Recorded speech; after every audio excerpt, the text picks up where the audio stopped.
negara yang bangkrut akibat utang. Utang negara kini sedang menjadi topik panas di sejumlah kalangan.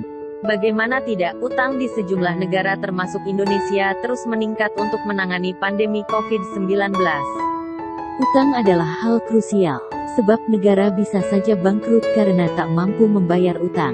Hal ini pernah dialami beberapa negara jauh sebelum pandemi COVID-19 merebak. Berikut rincian negara yang bangkrut karena utang. 1. Yunani. Mengutip dari berbagai sumber, Yunani tak bisa membayar utang senilai 138 miliar dolar atau 1.987 triliun rupiah, kurs 14.400 rupiah per dolar AS pada 2012 lalu. Kemudian, Yunani disebut-sebut menyandang status bangkrut pada 2015 karena utang terus meningkat hingga 360 miliar dolar atau 5.184 triliun rupiah.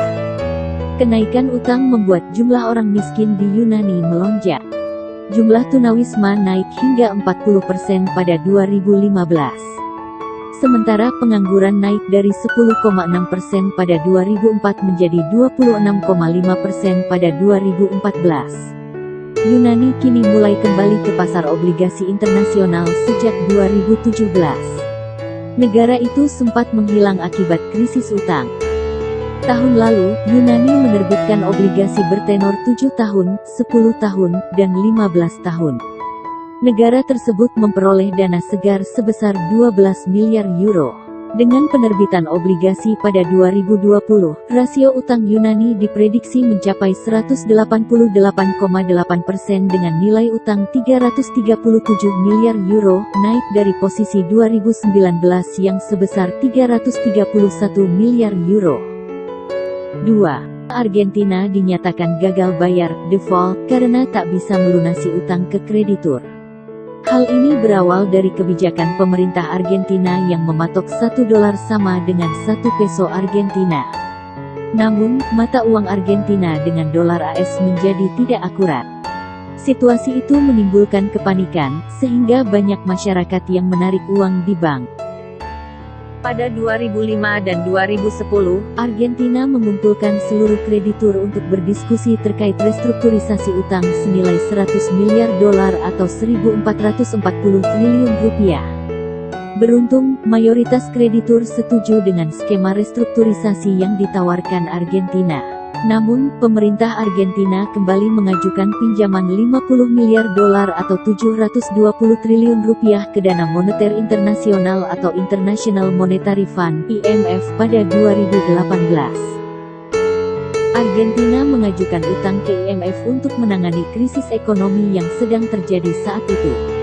Krisis terjadi lantaran kenaikan inflasi yang signifikan, sehingga mata uang peso Argentina anjlok hingga 40% sepanjang 2018.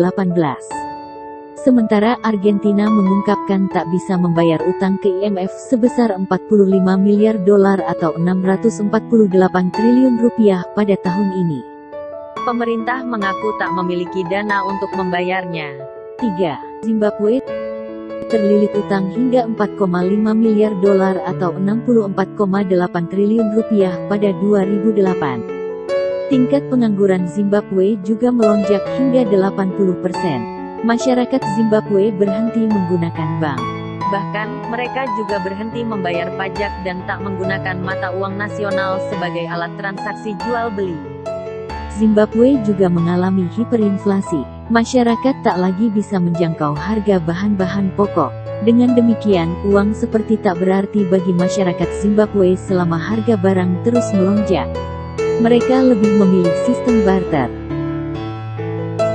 4. Venezuela. Pada 2017, Presiden Venezuela Nicolas Maduro mengatakan pemerintahannya tak bisa membayar seluruh utangnya.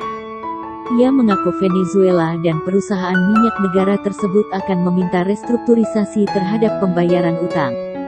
Maduro mengatakan perusahaan minyak negara telah membayar utang sebesar 1,1 miliar dolar atau 1.584 triliun rupiah.